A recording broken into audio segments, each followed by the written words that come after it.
Yo, what's up, Hoophead Nation?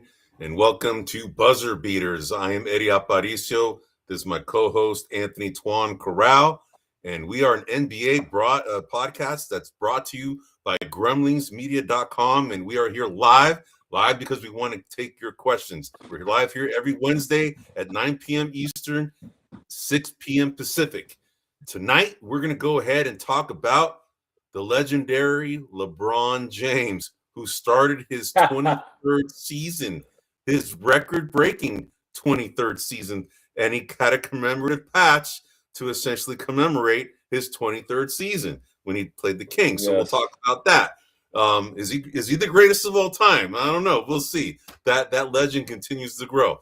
Then we got also the other, kind of underrated legend in James Harden. James Harden just passed up Shaq O'Neal to be the ninth all-time leading scorer. Is he kind of considered one of the all-time underrated guys in NBA history? We'll talk about that as well. Then there's all this trade speculation, right? We've heard about Ja Morant, potential destinations that Ja Morant can go to. Could he go to the Heat?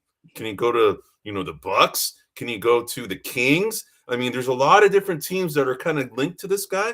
We're going to go ahead and talk about some of the best destinations and some of the best trade partners for the Memphis Grizzlies. And then we're going to go ahead and dovetail into our weekly Warriors segment. We're going to go ahead and talk about, where they're at right now. What are some of the things that should be doing better and have they turned a corner? We're going to talk about all that stuff. All right. So anyway, without further ado, let's go ahead and get into it, brother. Yeah, all right. Do it. So LeBron James, all right, he actually started his career against the Sacramento Kings 23 years ago, which is why he had this commemorative patch, all right? It's a record-breaking 23rd season because do you know who the other guy who had actually 22-year career in the NBA? You probably didn't know, but I'm going to throw it out there. Do you know who the guy Yeah, let me. Well, it's not Kareem because that would be obvious. I think Kareem played 20 on the nose, right? He played a little bit over 20, but yes, 20. I'm going to go with Robert Parrish. You're close, bro, but it's, Robert Parrish.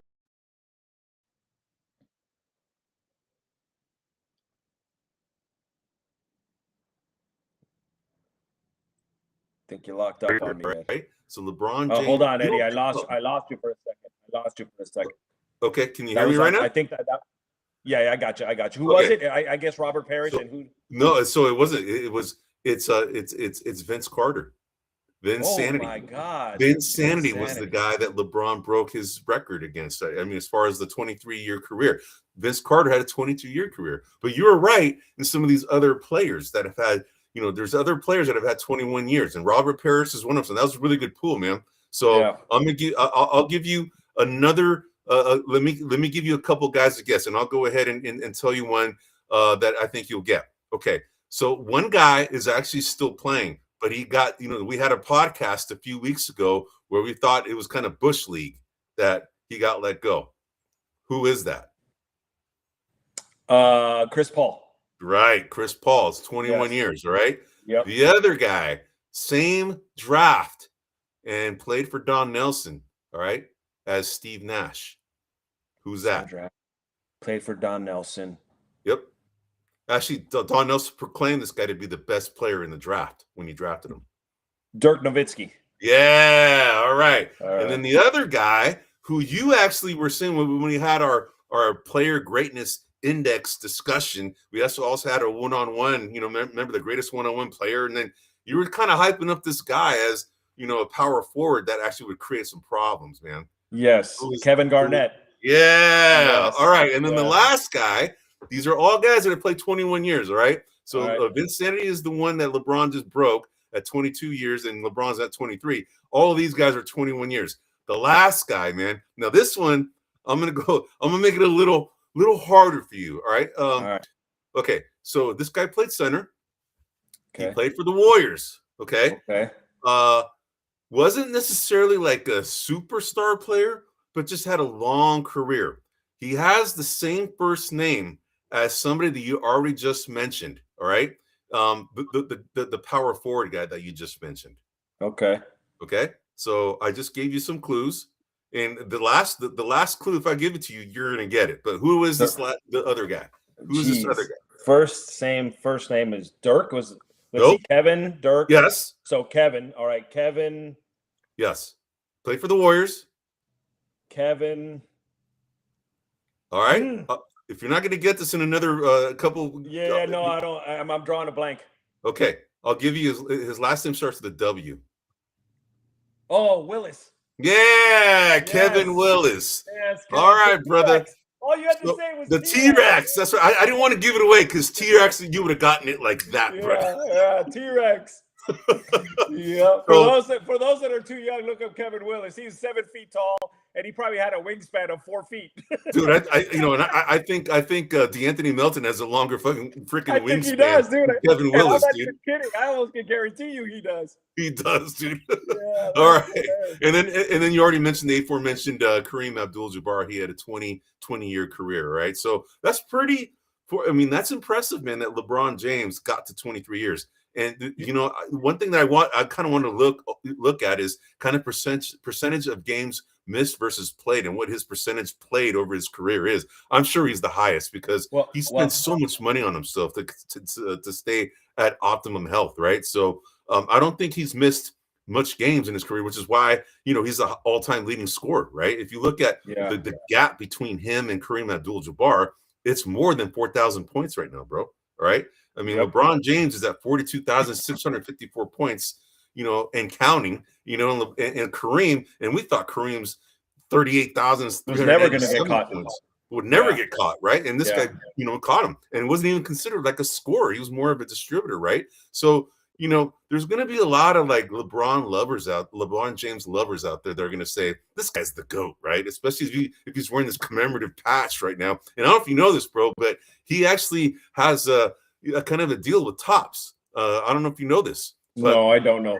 Okay, so what he's doing, this is kind of like supporting your whole LeBron. All he does is care about his brand. LeBron worries about LeBron. That patch was invented by LeBron and his team. I guarantee you that.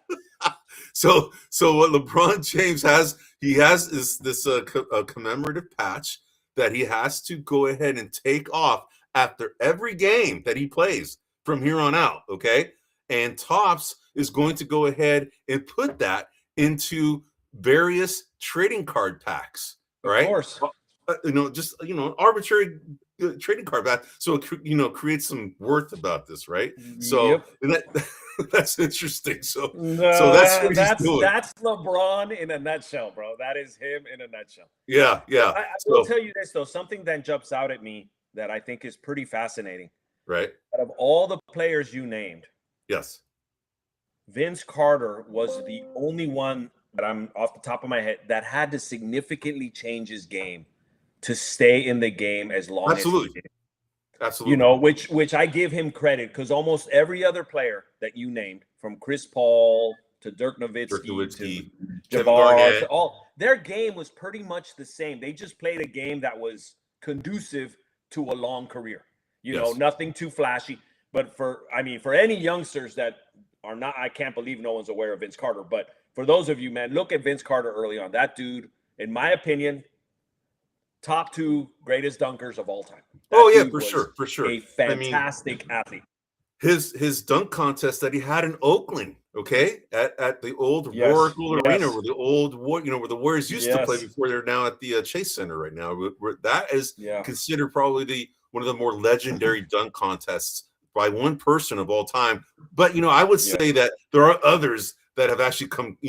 I would argue that the Aaron Gordon, Zach LaVine dunk contest was probably the best one we'll ever see so far, right? Because that was unbelievable, right? But prior to that, right, Vince Carter was considered, he had the best dunk contest of anybody of all time until those two met each other a few years back, right? So but Vince Sanity is legit, and I that's a good point, bro. He did recreate himself because he was kind of like these, drive to the basket and just dunk on you, man, just dunk on your ass, right? And then he became he wasn't that great of a shooter. No, but then he became that. Over time. He got better at shooting, right? I mean, it goes to show you can work on your craft and get better at things, right? special note, Jonathan Kuminga, right? You want to kind of work on your craft, right? And I'm sure we'll be talking versatile. about him in a minute, but we'll talk about him later, right? But you can recreate yourself. I mean, look at Karl Malone. Karl Malone recreated himself. He had no outside shot to consider in his first few years in the NBA. You had Patrick Ewing, wasn't even close to an offensive player when he came out of college out of Georgetown. He was more a defensive presence. You have Kawhi Leonard. Kawhi Leonard was a defensive guy. He became this offensive force that we see today, right? And then Giannis Antetokounmpo. I mean, that guy was just nothing but just dunks all the time, and he still does that. But that guy is like versatile as heck. No, right he now, right? is. So he is. Yeah, agreed. You can work on your craft and get better, and definitely tip your hat to someone like Vince Carter for having to, he stayed in the NBA for 22 years. But LeBron James, man, LeBron James is somebody that I think, he's in the twilight of his career, right? I mean, he's not playing at the same level that he used to, although he still has his games here and there in his spurts. But it is Luka Doncic's team, right? But he is still playing at an unbelievable pace at 41, bro. All right. I mean, this guy's in unbelievable shape. So bravo. As much as I give him crud, he has very successfully planned out his career, and he has met, I would imagine, 99% of the goals that he laid out for himself. I mean, I'm sure there's one or two that he has out there. So for that, I give him kudos. I mean, there is something to be said to having a 23-year career, staying mostly healthy, staying out of any type of spotlight trouble that a lot of these athletes find themselves in, winning championships. Now, obviously not winning as many as he could have, but, in terms of a player, he is great in the sense that he's self-made. Would he be, the question I have was, would he be as great as he is if he didn't think about all these things and plan all these things and just played ball? So you're saying that the way he GM teams, the way he moved to Miami, the way he spends so much money on his self-care, the way he's worried about his brand, the way that he hired his classmate from back in the day to be a super agent, the way that, he controls his whole environment. And I'm wondering how much of that piece, how much of the, I'll call it manipulation, but that's an unfair word. That's a negative word, and I don't mean it that way. But as much as he's manipulated his career, how much of his greatness is in the manipulation versus his actual greatness as a player? I think you can't dispute his greatness as a player, bro. I mean, as much as we Warrior fans hate to admit it, that guy's a beast, dude. He is, man. No, he is. And I would argue that this, we'll call it, I don't know if you want to call it manipulation, but I'm using your words, right? Yeah, I don't know what word. If you got a better word, I'm all for it.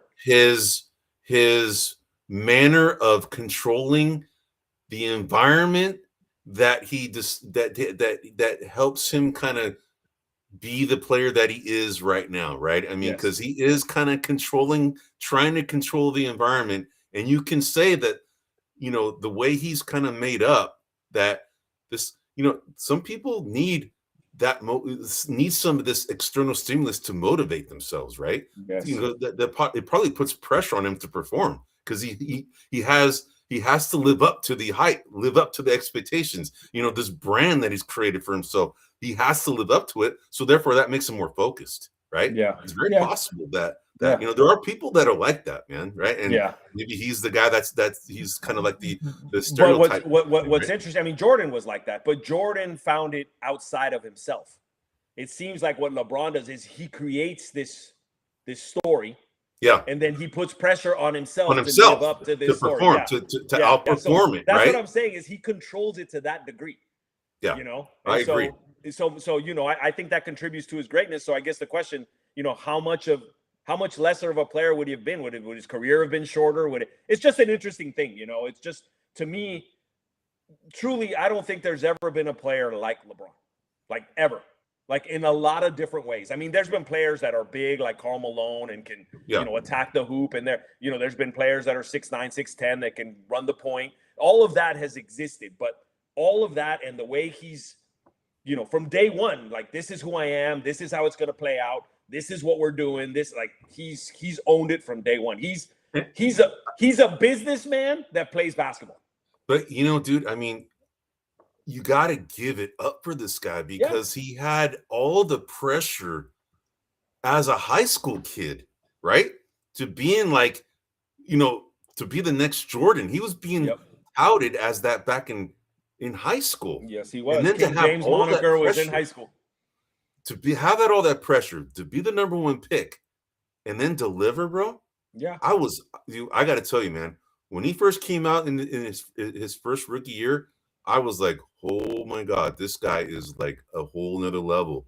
Oh my God, we might be seeing the best that we've ever seen, especially under the microscope that he was under, and most would cave, So that kind of was the precursor to maybe what you're talking about, right? Yeah. It's like he lived up to this hype. He had all of this pressure, and he delivered. He likes the pressure, man. He likes to have this controlled environment to create this, he creates this stage of pressure for him so that he can perform at the level that he performs. It's very possible, man, because he had that from the outset, right? That's all he knew. So he wanted to recreate this environment over and over again. So he's always playing at a high level.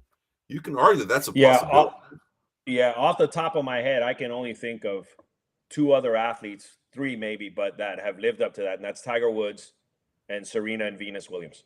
Those are really the only ones that I can think of that had a lot of pub as really young people and lived up to the hype. And even Tiger, later in his life, it all fell apart. The Williams sisters, it never did. But no, you're right. It's not. I mean, we all remember the Todd Marinoviches and all these other type of players that had all this hype in them, and they just crumbled, for whatever reason. So no, again, he's a very unique player.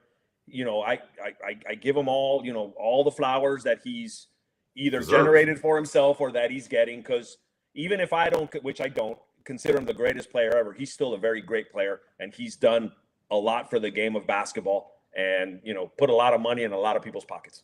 It's going to be interesting, bro. You know how like when we were first kind of, watching the NBA when we were kids, and, it was all Magic and Larry, and then all this hype about Larry. And, at the time we're like, oh yeah, come on, man. Larry's just Larry. Right. Yeah. But then after he retired, you kind of appreciate him way more for what, and I think the same thing's going to happen here with LeBron, man. I think the same thing's going to happen again with him, because, there's all this, like you said, he kind of creates this environment, controls the environment. He's all about his brand, this and that. And then, he's always kind of catering to the refs. He's always arguing, and he's just kind of like this guy that you kind of don't like as a Warrior fan, just because of what you say, man. But when he retires, I think we're going to look back and go, okay, it's possible he might be the greatest of all time. It's possible. But for us who have seen Jordan play, and of course we have this player greatness index to kind of prove that all out,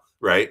It's going to be hard for us to ever dispute that. And I'll be honest, Eddie. Part of my bias, I think me, and maybe you let me know for you as well. I'm the kind of fan that loves my athlete to go out there and give it everything they have. Pete Rose, Michael Jordan, like Jeff Kent, like these type of players that are just gonna bust their ass, screw tomorrow, screw whatever. I'm gonna win today. And so to me, that is a big piece in the greatness. And LeBron's never been that. LeBron is business. LeBron has always been business. And that's where the part for me that I don't like, dude, you're just calculating everything. Like I'm thinking you could have won 8 championships if you just gave it everything. And maybe you wouldn't be playing today, but maybe you'd have won 3 or 4 more championships, and that's kind of what runs through my head. Like, you're just very calculated, and that I lose affection for that. I'm just like, Yeah, I hear you. I hear you. You know what I'm saying? Yeah. I hear you, man. I hear you. But you can't argue how good this guy is, man. Put his kind of branding aside, or even his personality aside, kind of just put away your hatred for the guy. Dude is an incredible basketball player, and he's in incredible shape. And being able to do what he does at 41, it's amazing, man. And I don't see this guy retiring. I mean, if he decides to leave the Lakers, there's going to be so many teams that are going to try and get him on the team, right? They're going to. I mean, he's not going to leave. He's not one of these guys that has completely lost his game and can't get a job, at 41. No. If he were to leave, point, at this point, is he willing to take 20 million instead of 50? Right. And if you are, you could play 5 more years easily. Right. Easily play 5 more years. Right. Yeah. And I wouldn't be surprised if this guy's eyeing 50,000 points. That's another 4 seasons. I wouldn't be surprised. And I also wouldn't be surprised if that written in a notebook somewhere under his goals in 25 seasons, 50,000 points, kind of like, okay. Right. Yeah. Well, hey, man, I just want to go ahead and point out LeBron James. Hey, kudos to you, man, for commemorating your 23rd season. These patches, who knows? Maybe we can get one of these patches and sell it for a lot of money in the future, man. But anyway, let's go ahead and dovetail into James Harden, man. All right. Now, is James Harden considered? Would you consider him probably one of the more underrated best players we have ever seen? Yes. I tend to agree with you on that. And it's sneaky. And what's funny is, as I'm reading this, who he, not as a player, but as a career, he reminds me so much of Charles Barkley. Yeah, interesting. Barkley was a phenomenal talent, but because he never even he never won a finals. He got to one at least. I remember with Phoenix that his career was thought less of. Yeah. And I think Harden, even I'm going to venture to say, even if Harden wins one in the next couple of years, I don't know if it's going to impact his legacy, because if they win one, it most likely won't be him carrying it. It'll be somebody else carrying it. But yes, I think James Harden is very much underrated. And, when you look at our greatness index, it had him ranked higher than Curry. Harden is a hell of a player. With and to go outside of basketball, he's had a little bit of the Barry Bonds effect, where when the postseason comes in, he starts playing much worse, which is what happened to Barry Bonds. When Barry Bonds played in the postseason, he kind of sucked, and Harden kind of sucked when he plays in the postseason. And really, those two things, not winning a final, or not winning a championship, and postseason he's lesser of a player in the postseason than he has been in the regular season. I think those things affect him, but as a regular season player and as a basketball player, he's a phenomenal talent.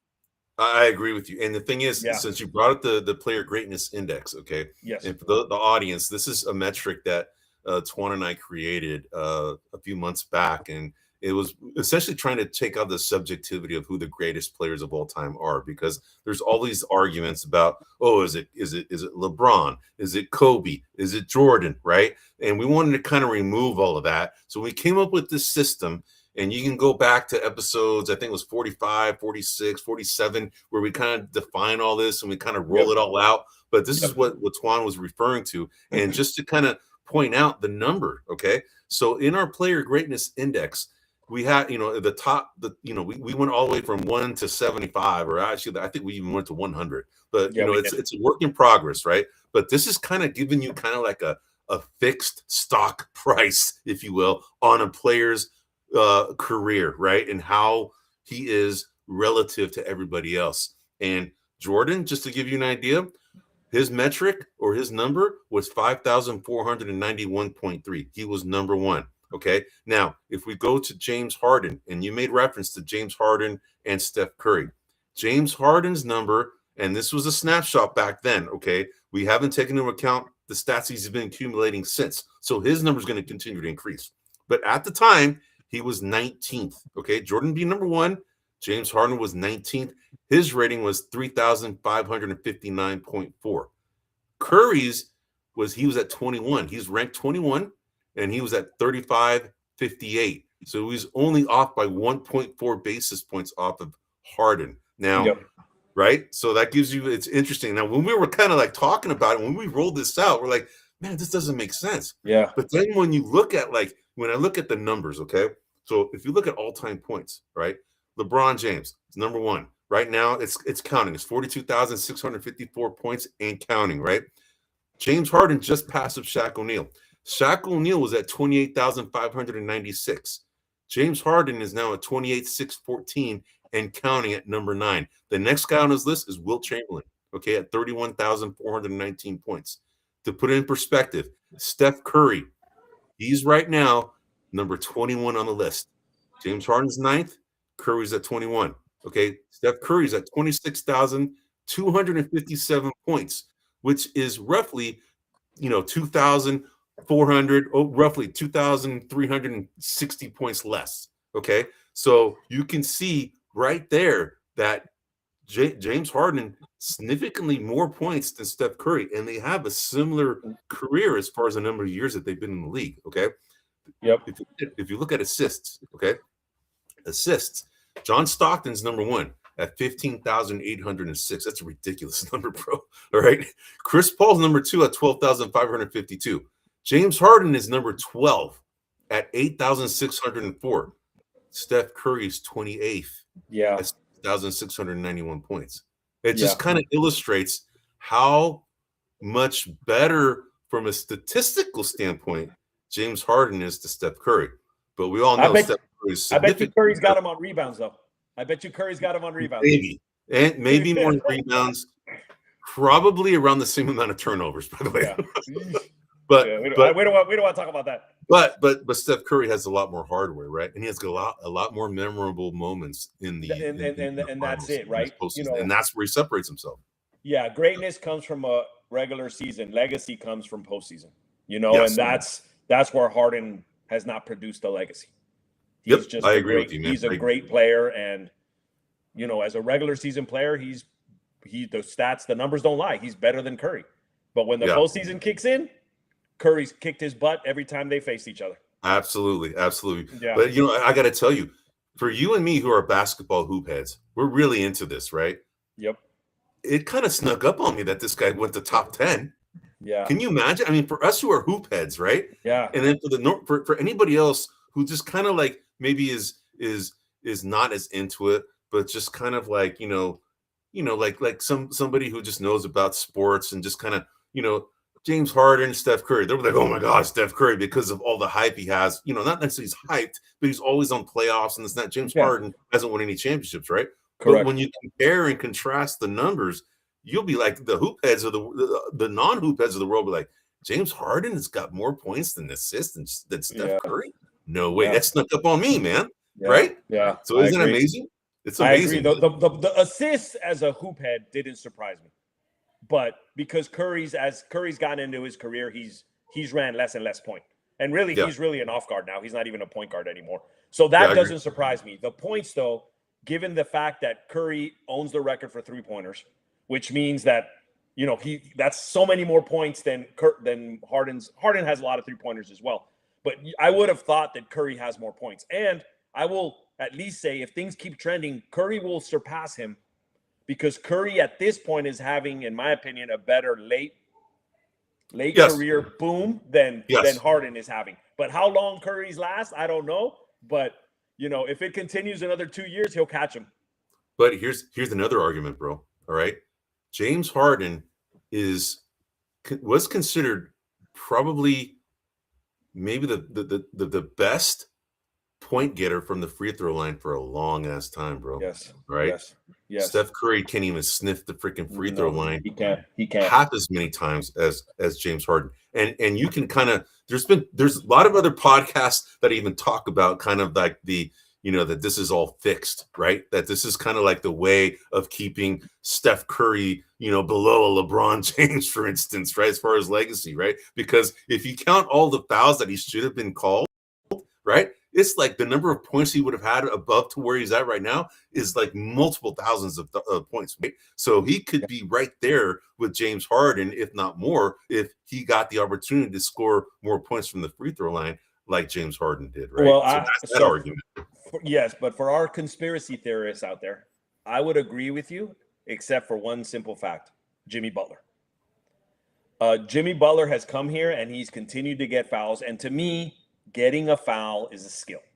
Yeah. It is a skill like shooting. It's a skill like rebounding. It's you forcing the refs to make a call. Yeah. And Harden is fantastic, borderline cheater at it. He is fantastic at it. And so it's, I agree that Curry should be getting many more calls than he's getting. But for whatever reason, his demeanor, his style of play, it doesn't put the referee in a situation where the ref needs to blow the whistle. Right. But, you know, when I see Butler, he goes underneath. He shoot like the way it just looks is like, dude, I can't. This guy's on me. I can't get him off me. You know, and so it forces the ref to blow the whistle. And so I would say that in that skill, Harden is far superior to Curry. You know, in terms of just the ability to get a foul. But yes, I do think there's some unfairness. You know, For sure. You know, like to mention, you know, the rules changed this year on 3-pointers where you can't hit the arm even after the ball is released, which is specifically a Curry created call, right? Because Curry was getting his wrist smacked, you know, after he shot the ball, and you know, clearly that sticks in your mind, and you're reluctant to shoot in the future. You know, so but yes, just want to point that out.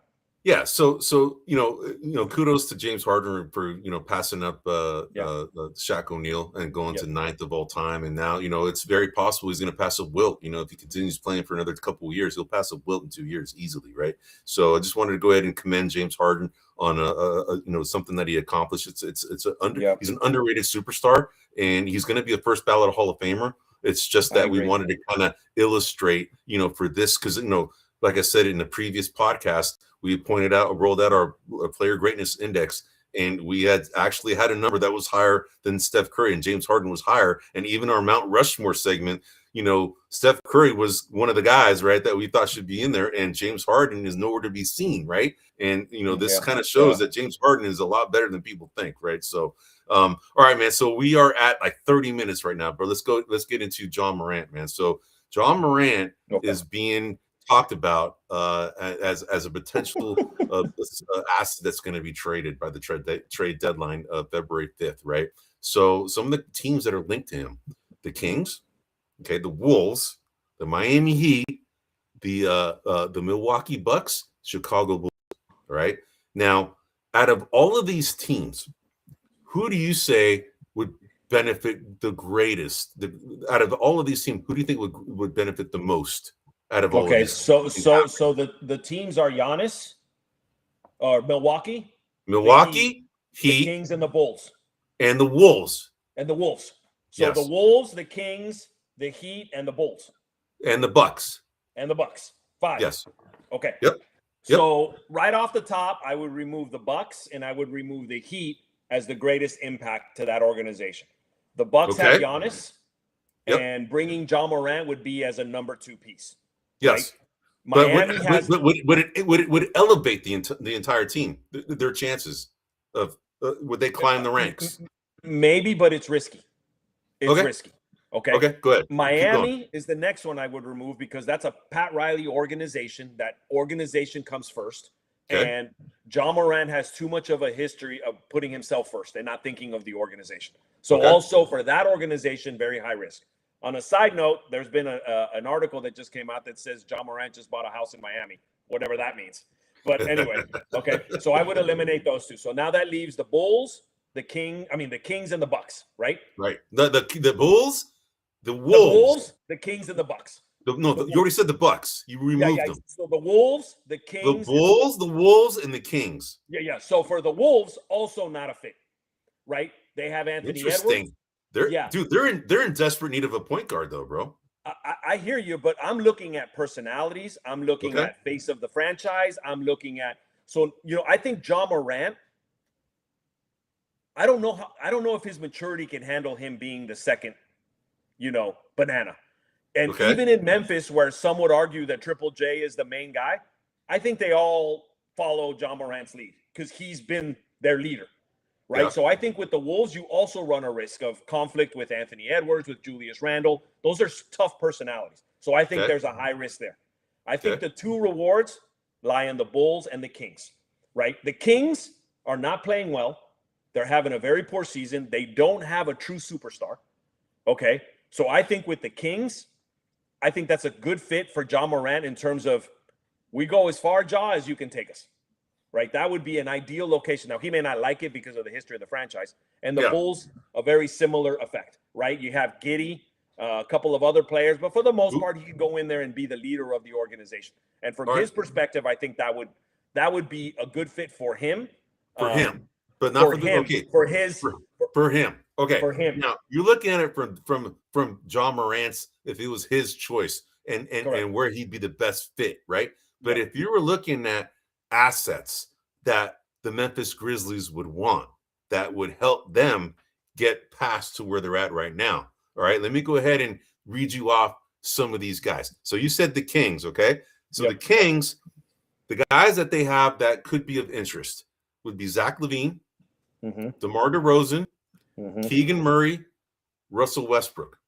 Okay, that's the Kings. Now, you could probably argue, probably out of those four, DeMar DeRozan would probably help the Memphis Grizzlies the most out of those four in that group. Yes, agreed. Would you say the same thing? Yeah, he's the best player today. Yes. Okay, so the next guy, the Wolves. Now, the Wolves have three guys that I think that would be attractive to the Memphis Grizzlies, and they are Naz Reid. Okay, you have Dante DiVincenzo, you have Jaden McDaniels. Now, out of these three, I would argue that DiVincenzo would probably be the best fit, although I think McDaniels is the best player out of these three from a fit standpoint. Let me think. This is for Memphis. Memphis. Yeah, DiVincenzo. Yeah, DiVincenzo. Although, you know what's funny is I'll take any of those three players over DeMar DeRozan. Right? Today. Okay. Yeah. So you have to look at it from the GM standpoint. You looked at it from the Ja Morant standpoint, and that makes sense. To me, what I do to you. Yeah. So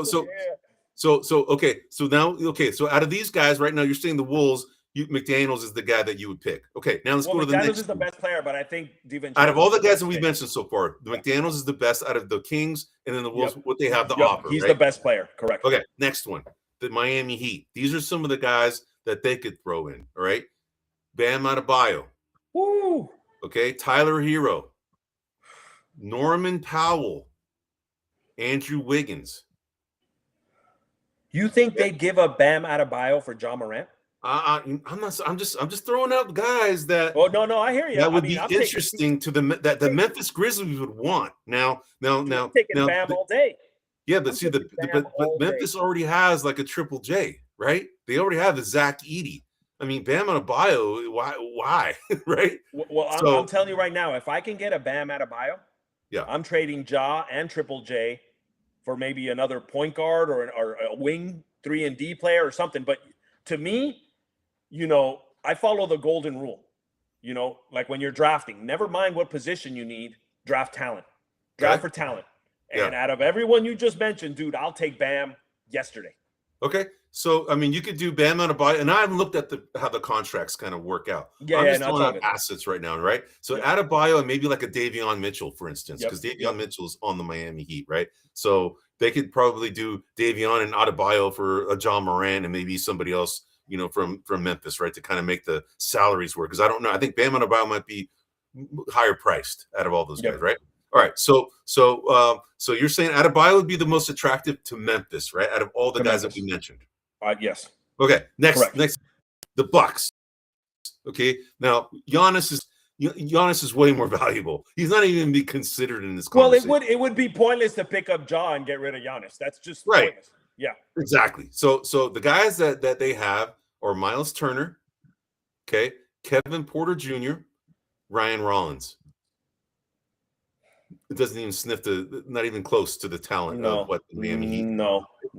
I agree. Now you can see why the Miami Heat are being linked, right? Because they have they have a talent pool that is very attractive to the Memphis Grizzlies. The last team are the Bulls. Now the Bulls have, Josh Giddey, pretty good player.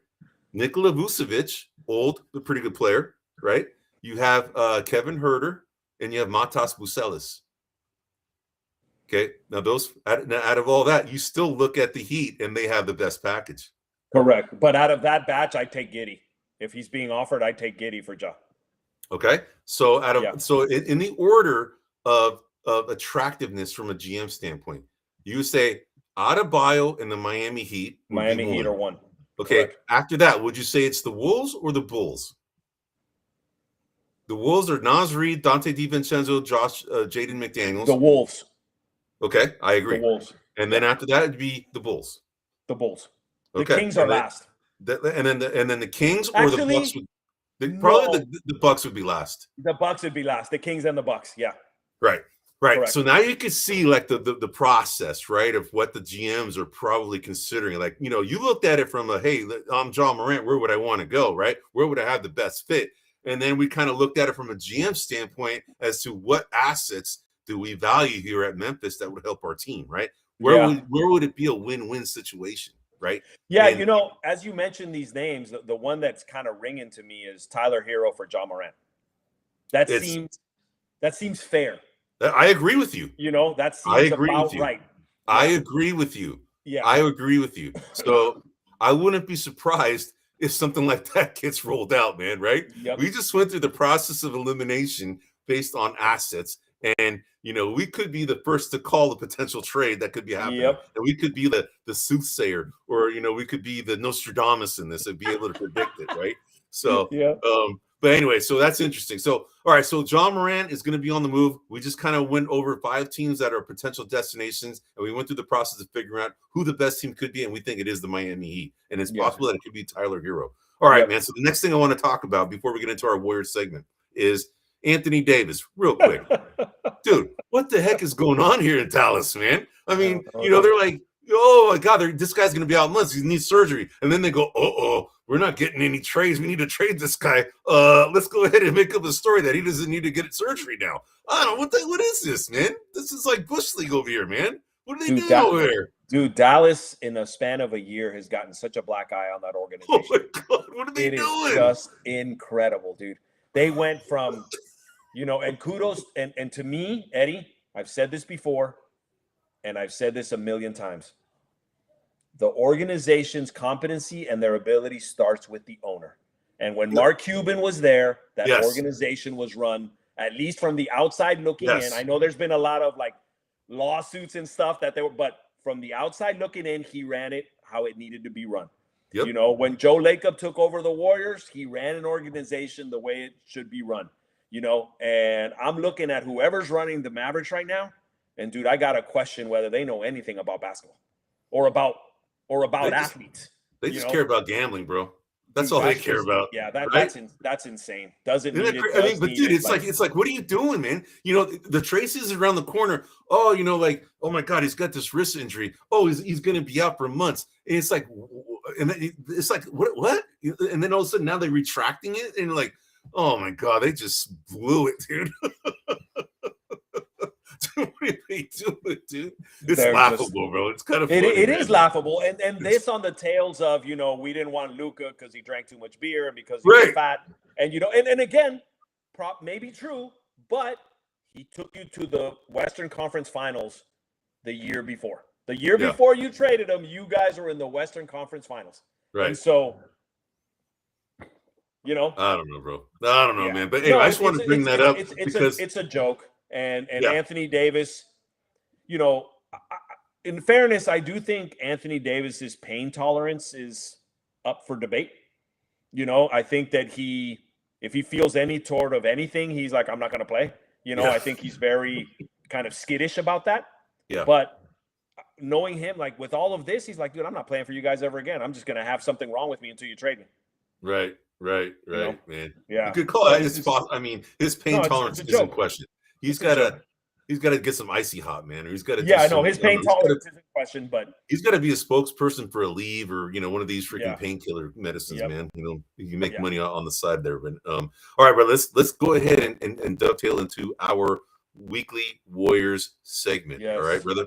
So they are now 3-1 in this homestand, and they lost to the Atlanta Hawks just recently, but then they went ahead. Like I called it. It's the like they're due to beat the Blazers, man. Now it took having Avdia be, he was a scratch. He didn't play, right? Even, but they, the Warriors played with purpose, right? And they have been playing a lot better lately, man. They've won 9 out of their last 14 games, right? So they're actually playing a lot better, man. So so I'm actually going to fine tune that a little bit. Go ahead. DeAnthony Melton has been playing a lot better in this last set of games. At least in this last set of games, he has been the difference. So there you go. And that dovetailed into my next thing, right? Yes. Pods has been playing well. He has been playing well. But who is really the X factor? DeAnthony Melton. It's without a doubt, it's DeAnthony Melton. because he puts everybody else in the place where they should be. He's not Clay, but he fills that Clay spot on the start. Like, I know he hasn't been starting; he's been coming off the bench. Yes. But he is the one. Like, when you look, you know DeAnthony's the guy. Like, he's the most talented of that bench group. Absolutely. And so he's starting to come into his own. And to me, that's been the difference. I mean, they beat Portland, and Curry had 7 points. Yes. I mean, yes. That's all you need to know. And if they continue doing that, they're a problem again. Yes. Agreed. Right? Now, I will, one caveat though, Eddie. Yeah. All of these games are at home, and a lot of these younger players play better at home than they do on the road. Yeah. Yes. Yep. Okay. And I'm talking Pods, Post, Moody, the younger players. Yeah. Pods, Moody, Post, right? And Give Santos. Those four guys have been the four young bucks that have actually been playing the most minutes, realistically.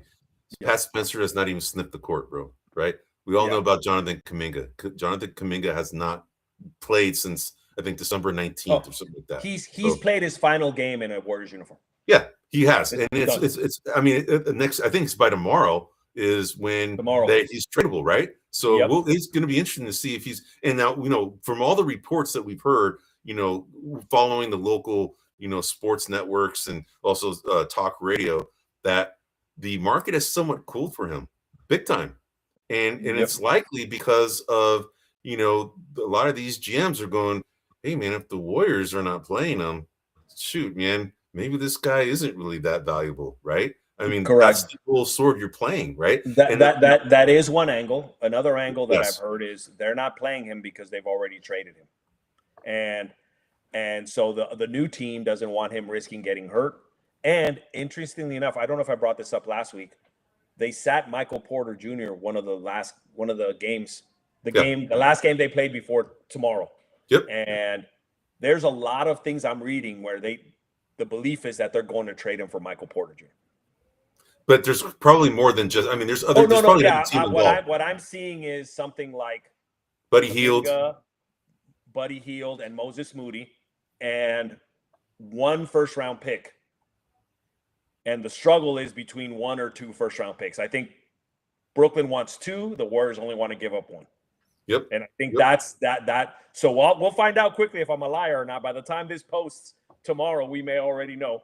But that's and I'm not mad at that, bro. I'm not mad at that. I'm not mad at that because Buddy Hield has also been out of the rotation, and maybe it's because a deal has already been done, like you said. I mean, he played garbage minutes a couple nights ago, right?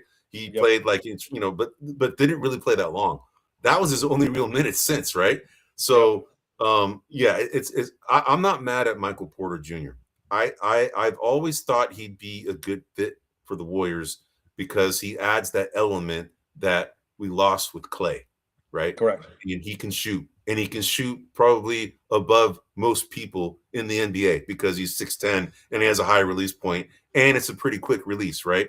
It's the only thing that's kind of questionable about him is his defense and his rebounding for his size. Right? No, his defense is poor and his rebounding is poor. I agree on both of those. Yep. Yes. And it's maybe and the thing is that the Warriors are known for turning players around to be better all-around players, right? Correct. And that might be the reason why Jonathan Kuminga's market has somewhat turned, is because the Warriors are known for being a team that can turn players around and make them more well-rounded. And if they can't make this guy more well-rounded, then they're like, well, if the Warriors don't want him, why do we want him, right? But he's got tantalizing freaking athleticism, right? Oh, he does. Right. And with the right system, this guy could, hopefully flourish. I'm pulling for the guy, honestly, man. I think that, as stubborn as he may have been throughout this whole process, you see glimpses of, holy crap, this guy could be really good, right? Yeah. And the thing is, you just need that more consistently, right? And maybe he needs to be in a situation where, he doesn't have the gravity of Steph Curry, where he's the guy, he's the main offensive guy that then he can kind of, in his mind, develop his game to be a better all-around player, to be the number one on that team, because he's never going to be the number one on this team, bro. Right? No. And honestly, I'll say this: as much as I also hope he does well. He'll never be the number one on a championship team. Yeah, if I he agree wants with to you. win a championship, he's going to have to be, if he develops, maybe 2, most likely 3. The third best player on the team. Yeah, yeah. And it very well could be that he goes to someone like a Brooklyn Nets, right? And becomes the number one. And then, they have like, a Cam Thomas who's also a scorer. They also have a Nick Claxton, although I'd really rather have Nick Claxton. Oh, me too. Me too, right? Eddie. Than Me Michael too. Porter. Right. But they have, a Day'Ron Sharp, they have a Zaire Williams, they have, a bunch of guys that are similar athleticism, but no one really pops out from a scoring standpoint. And that's, although Michael Porter Jr. proved that differently, right? He's having the best, season of his career right now. And because he's the real main scoring threat on that team. So you can kind of see how much a Kuminga can thrive in a situation where he's the dominant guy, right? And maybe they're willing to take that shot because we all know Brooklyn Nets are nowhere to be. They're not even a sniff the playoffs in the next two years. And what I would ask the fans, because I think one thing's going to happen, and that is if he gets wherever he gets traded, whether it's wherever he goes, if the team is a lower seeded team, just a poorer team, he's going to get his numbers. Yeah. And what I would ask the fans is, I can see Kuminga averaging 22 and 22 points a game easily. Yeah. I can see him doing it. But what I would ask the fans or anybody who follows basketball, is that translating into wins? Yes. Or is that team winning? Because just because he scores 22, 24 points a night doesn't mean we were wrong for letting him go. Because we're focused on trying to win. And that's the thing that I think Kuminga misses, at least right now, he's missing it. Like, I can score, I can do this. Yeah, but are you winning? And that's the part that it's really going to be an experiment for me to really track him. Because I am curious how his career turns out, because I do think he's a freakishly athletic guy. And I do think that if he honed on, number one, ball handling skills, and number 2, rebounding and defense, if he could improve those 3 things, he would be one hell of a player.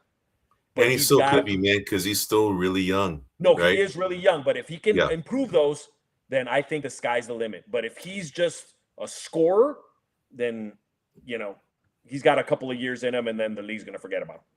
Yeah, and the thing is that from the Brooklyn Nets standpoint, they look at Michael Porter Jr., who has had some serious back issues, right? He's had a couple back surgeries. He's a little older, right? And scored well, right?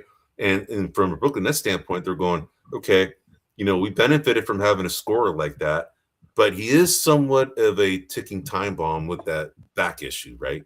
And why not bring in somebody who's tantalizing scorer, who's been in a system where he probably just needs to change his scenery, but all of that stuff that he learned is there, right? And he can bring some of that to this organization, and we can help him flourish in the manner that he wants to and be the same scorer that a Michael Porter Jr. is, and is 3 years minimum younger, right? So that's probably what is going into this, right? So anyway, if we hate him, we got a team option to just drop him next year. Yeah. And not pay him a dime. So he's got a real team friendly option. So and of course, if he turns out to be great, they're going to pay through the nose the year after. But hey, then it's just worth it and move on. So now let's go ahead and with the amount of time that we have left, right? Yes. Now let's just say that this deal happens. Okay. Okay. We lose Moses Moody. We lose. Now let me ask you: it's Moses Moody, Buddy Hield, and Kuminga. No Quentin. That's what I'm hearing. That's no what I'm Quentin hearing. Post. No Pajemski. No. Right. Okay. And again, this is what I'm reading. It doesn't mean. Yeah. But let's just say it, just for fun, right? Those are the 3 names that I heard. Okay. So now we have Michael Porter Jr. We don't have a Buddy Hield. Yes. We don't have a freaking wait, we said Buddy Hield and Kuminga and Moses Moody. Kuminga, Moses Moody, right? We don't have those guys. What's the starting lineup now? And what's the rotation with Michael Porter Jr.? What does it look like? Sure. I still got Post starting as big. Yep. I got Michael Porter as the 4. Okay. Oh, you have him as the 4. Okay. Correct. Sure. Correct. So then you have Green coming off the bench. Well, that's where I'm pondering, right? Do we have Green as the 3 and Butler as the 2 and Curry as the 1? Or do we have Butler as the 3, Melton as the 2, and Curry as the 1? That's where I'm, and to me, I'm leaning towards having Draymond come off the bench. That's where I'm leaning. Okay. But I could also be on board with Draymond at the 3, because now what we have is we have three really good 3-point shooters in Porter, Post, and Curry. We've got one real good basket attacker in Butler, right? And then Draymond can stick to what Draymond does, and it won't hurt as much as like the current lineup, where whoever was playing the 2, D'Anthony Melton was still picking up, but when Pods plays or Moses Moody plays, they have their offensive deficiency is too great, and it can't be made up, and it's magnified by the lack of Draymond offense. And so with Porter in there, that kind of changes it. It kind of now distributes the ball, and I could see that. Although for me, I'd prefer Melton at the 2, Curry at the 1, Butler at the 3, and Porter and Post down low. Okay, so that would support your theory of Draymond Green coming off the bench, right? Yes. I think what are your thoughts? I think that they won't put him in the starting lineup right away. I think that they're going to have him come off the bench initially. For Porter. Yes, Porter. Okay. I think what they're going to do, and I think they're going to probably do like because now Moody was the starter, right? So now Moody's gone, right? Mm-hmm. I think D'Anthony Melton has proved that he can start now. All right. Mm-hmm. So I think they're going to put Curry, D'Anthony Melton, then they're going to put Butler and keep Green and Post. And then the first guy to relieve, off the bench, would be, Michael Porter to come in either for, a Draymond Green, right? And then have Jimmy Butler still be the Draymond Green. And then, you have a D'Anthony Melton still there. And then you bring, Podziemski to relieve, D'Anthony Melton. And then you have Curry, D'Anthony Melton, Porter, Butler, and Pods for a little bit. And then you bring in, Al Horford to come in, right? And then you bring in, Draymond Green to take in, it's going to be like that, in my opinion. Yeah. Right. Okay. It's going to be, that's what I think initially to get him acclimated to the system. I think that's what's going to happen. That's the way I think Kerr is going to play it, because now he has this lethal scorer that he can bring off the bench to play against the bench players of the other team, right? And get a lot of points with, Jimmy Butler being the facilitator of the second unit, which he has been doing, right? So that's my call. I think what's going to happen is D'Anthony Melton's going to slot in as the starter, and then you're going to have Porter coming off the bench. If that goes through. Yeah. And to me, I mean, and I've said this before, I love Moody, and I've been a Moody fan since the day we drafted him. But if Moody disappears, that means Will Richard plays more. And in my opinion, at least at this point in time, he's an upgrade over Moody. Yeah. He's just a better player than Moody. He is a better player. I agree with you. Moody's a better defensive player right now, but I think Will Richard will become a better defensive player than Moody. Yeah. That's what I see. Well, he's a better side-to-side defender, but an attack defender, I think Will Richard might be a little bit better. We shall see, man. We shall see. Yeah. So, well, hey, bro, we're at an hour, man, right? And we try and keep these within an hour. So, for those of you, just tuning in, we're here every Wednesday at 9 p.m. Eastern, 6 p.m. Pacific. We are Buzzer Beaters, a podcast that's brought to you by gremlinsmedia.com. We're an NBA-specific podcast. You can find us there as well as wherever you can find your podcast. I'm Eddie Aparicio. This is Anthony Tuan Corral. We're also known as the Cisco Kids. And please tune in next week. And until then,